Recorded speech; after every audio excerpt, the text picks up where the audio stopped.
ಅಸೆಂಬ್ಲಿಗೆ ಬಂದ ವರ್ಷ ಇದ್ದಂಗೆ ನಾನು ಬಿಜೆಪಿಗೆ ಸೇರಿದೆ. ಎರಡು ಹಂತದಲ್ಲಿ ಬೊಮ್ಮಾಯಿಯವರು ನನಗೆ 25 ಕೋಟಿ ಕೊಟ್ಟರು. 2023 ಮೇನಲ್ಲಿ ನಾನು ಸೋತೋಗ್ಬಿಟ್ಟೆ. ಸೋತ ಮೇಲೆ ಏನು ಬೊಮ್ಮಾಯಿಯವ್ರು ಕೊಟ್ಟಿದ್ದು 50 ಕೋಟಿ ರೂಪಾಯಿನ ಈ ಕಾಂಗ್ರೆಸ್ನವ್ರು ವಜಾ ಮಾಡ್ತಾವ್ರೆ. ಅವರೇ ಕೆಲಸ ಇವತ್ತು ಮಾಡ್ತಾ ಇರೋದು. ಬಿಜೆಪಿ ಸರ್ಕಾರ ಕೊಟ್ಟಿದ್ದು ಅನುದಾನನ ಕಾಂಗ್ರೆಸ್ನವ್ರು ಮಾಡ್ತಾ ಇರೋದು. ನಮ್ಮದೇ ಸರ್ಕಾರ ದುಡ್ಡು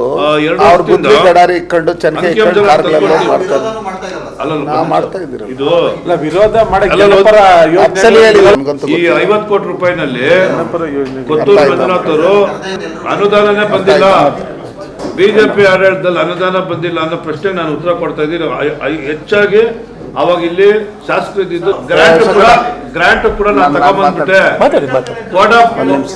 ಕೋಡ್ ಆಫ್ ಕಾಂಟ್ಯಾಕ್ಟ್ ಬರೋಕ್ ಮುಂಚೆ 25 ಕೋಟಿ ದುಡ್ಡನ್ನ ನಾನು ಟ್ರೆಜರಿನಲ್ಲಿ ಈ ಲ್ಯಾಂಡ್ ಅರ್ವಿಗೆ ಹಾಕ್ಸಿದ್ದೆ, ನಿರ್ಮಿತಿ ಕೇಂದ್ರಕ್ಕೆ ಹಾಕ್ಸಿದ್ದೆ. ಅದಾದ್ಮೇಲೆ ಕೆಲವು ಗುತ್ತಿಗೆದಾರರ ಹತ್ರ 25% ಕಮಿಷನ್ ತಗೊಂಡು ಮಾಜಿ ಹಾಲಿ ಶಾಸಕರು ಅನಿಲ್ ಕುಮಾರ್ ಸಾಹೇಬ್ರು ದುಡ್ಡು ತಗೊಂಡು ಕೆಲಸಗಾರರಿಗೆ ಕೊಟ್ಟರು. ಯಾರ್ಯಾರು ಮಾಡ್ತಾವ್ರ ಹೆಸರುಗಳು ಹೇಳ್ತೀನಿ, ಯಾರ್ಯಾರು ಎಷ್ಟು ಕೊಟ್ಟವ್ರ ಅಂತ ಹೇಳ್ತೀನಿ.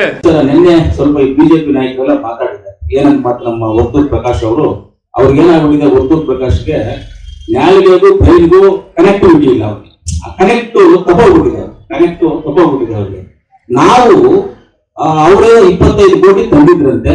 ಅದರಲ್ಲಿ ನಾವು ಅನಿಲನ್ನ ನಾವು ಇಲ್ಲ ಕೋಲಾರ 25 ಕೋಟಿ ಅಂತ ಹೇಳಿದ್ರೆ ಅನಿಲನ್ನ ನಾವು 25% ದುಡ್ಡು ತಗೊಂಡು ಅವರು ಇದು ಮಾಡಿದ್ದಾರೆ ಅಂತ ವರ್ತೂರ್ ಪ್ರಕಾಶ್ ಹೇಳಿದ್ದಾರೆ. ವರ್ತೂರ್ ಪ್ರಕಾಶ್ ಹೇಳ್ತೀನಿ, ವರ್ತೂರ್ ಪ್ರಕಾಶ್ ಅವರೇ, ನಿಮಗೆ ಮಂತ್ಲಿ ಇನ್ಕಮ್ ಏನು ಇಲ್ಲ. ನಿಮಗೆ ಮೊದಲು ಬಂದ್ಬಿಟ್ಟು ಆಫೀಸರ್ಸ್ ಕೊಡುವಂತ ಅದೇ ನಿಮ್ ಜೀವನಾಧಾರ ಆಗಿತ್ತು. ನನ್ ಬಾಡಿಗೆ ಬರೋದು ಕೋಟಿಗಳೇ, ನನಗೆ ಲಕ್ಷಗಳಲ್ಲ. ನನಗೆ ಬರುವಂತ ದುಡ್ಡನ್ನು ಖರ್ಚು ಮಾಡೋಕೆ ನನ್ನ ಕೈಯಲ್ಲಿ ಆಗ್ತಾ ಇಲ್ಲ. ನನಗೆ ಬರೋ ದುಡ್ಡನ್ನ ಖರ್ಚು ಮಾಡಕ್ ಆಗ್ತಾ ಇಲ್ಲ.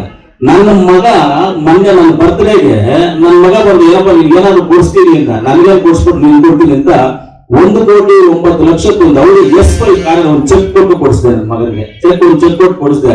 ನಾನು ಆ ತರ ಒಂದು ಸುಮ್ಮನೆ ಹೇಳ್ಕೋಬಾರ್ದು. ನಾನು ಆ ತರ ಶ್ರೀಮಂತ. ನಾನು ತಿಂಗಳಿಗೆ ಕೋಟಿಗೆ ಬಾಡಿಗೆ ಬರ್ತವೆ. ತಿಂಗಳಿಗೆ ರೆವಿನ್ಯೂ ಎಷ್ಟೋ ಇದೆ ಅಂತ ಹೇಳ್ಕೊಳಕ್ ಆಗೋದಿಲ್ಲ. ಎಷ್ಟೋ ಇರುತ್ತೆ. 25% ಅವ್ರ ಕಾಂಟ್ರಾಕ್ಟರ್ ಬಂದು ನನಗೆ ಹೇಳಿದ್ರು, ಪಾಪ ಸಾರ್ ಮದುವೆ ನಾವು ದುಡ್ಡು ಕೊಟ್ಬಿಟ್ಟಿದೀವಿ ಸರ್ ಅವ್ರಿಗೆ, ಇವಾಗ ಕೆಲಸ ನಮಗೆ ಬೇರೆಯವ್ರು ಕೊಡ್ತಿರೋದು ಸರ್, ನಾವು ಸೂಸೈಡ್ ಮಾಡ್ಕೋಬೇಕು ಅಂತ ಹೇಳಿದ್ರು. ನಮ್ಮನ್ನೇ ಆಯ್ತಪ್ಪ ಮಾಡ್ಕೊ ಹೋಗ್ರಿ ನೀವೇ ಕೆಲಸ ಅಂತ ಹೇಳ್ತಾರೆ. ವರ್ತೂರ್ ಪ್ರಕಾಶ್ ಏನು ಗೊತ್ತಿಲ್ಲ. ಇಷ್ಟು ಸಲ ಯಾವತ್ತು ವರ್ತೂರ್ ಪ್ರಕಾಶ್ ಹೆಸರು ಎತ್ತೋದಿಲ್ಲ. ಇವತ್ತು ಎತ್ತ ಇದ್ದೀನಿ ಅವ್ರ ಹೆಸರು. ಪರ್ಸೆಂಟೇಜ್ ತಗೊಳ್ಳೋದು ನಾನು ಕೊಡ್ತೀನಿ ಎಲ್ಲರಿಗೂ. ಪರ್ಸೆಂಟೇಜ್ ನಿಮ್ಗೆ ಏನ್ ಬೇಕು ನಾನು ಕೊಡ್ತೀನಿ. ನಾನು ಹೇಳಿದ್ರೆ ಅದೇಳ್ತಾರೆ, ಕೋಲಾರಮ್ಮ ತಾಯಿ ನೋಡ್ಕೊಳ್ಳಿ ಅಂತ ಹೇಳ್ತಾ ಯಾರು ತಗೊಂಡಿದ್ದಾರೋ ಮೊದಲು ನೀವು ತಗೊಂಡಿರೋದು ಆ ಕಾಂಟ್ರಾಕ್ಟರ್ ಬಂದು ಹೇಳಿದಾರಪ್ಪ ನಮ್ಗೆ, ಬೇರೆಯವರಲ್ಲ ಅವರೇ ಹೇಳಿದಾರೆ ನಮ್ಗೆ. ನಾವು ತಗೊಂಡಿರೋದು ಅವ್ರ ಮುಂದೆ ಕರ್ಕೊಂಡ್ಬಂದು ಯಾಕಾದ್ರೂ ಹೇಳಿಸ್ಬಿಡು. ಈ ತರ ಸುಳ್ಳು ಹೇಳ್ಕೊಂಡು ಬೈಲಿಗೂ ನಾಯಿಗೂ ಕನೆಕ್ಟ್ ಇಲ್ಲದ ರೀತಿಯಲ್ಲಿ ಮಾತಾಡೋದು. ಸಿದ್ದರಾಮಯ್ಯನ ಮೇಲೆ ಮಾತಾಡಿ ಇವತ್ತು ಏನ್ ಗಟ್ಟಿಯಾಗಿದೆ ಅಂತ ಎಲ್ಲರಿಗೂ ಗೊತ್ತಿದೆ. ಸಿದ್ದರಾಮಯ್ಯನ ಮೇಲೆ ಮಾತಾಡಿ ಏನಾಗಿದೆ ಅನ್ನೋದು ನಿಮಗೆ ಗೊತ್ತಾಗುತ್ತದೆ. ಇವಾಗ ಇನ್ನೊಂದು ಸ್ವಲ್ಪ ಬಂದು ಸ್ವಲ್ಪ ಸ್ಲೋ ಆಗಿ ಬಾಯಿ ಮುಚ್ಕೊಂಡು ಸ್ವಲ್ಪ ಒಳ್ಳೆಯದನ್ನು ಮಾತಾಡೋದು, ಕೆಟ್ಟದನ್ನು ಮಾತಾಡೋದು ಬಿಟ್ಟಿರ್ಬೇಕು ಅಂತ ವರ್ತೂರ್ ಪ್ರಕಾಶ್ ಹೇಳ್ತಾ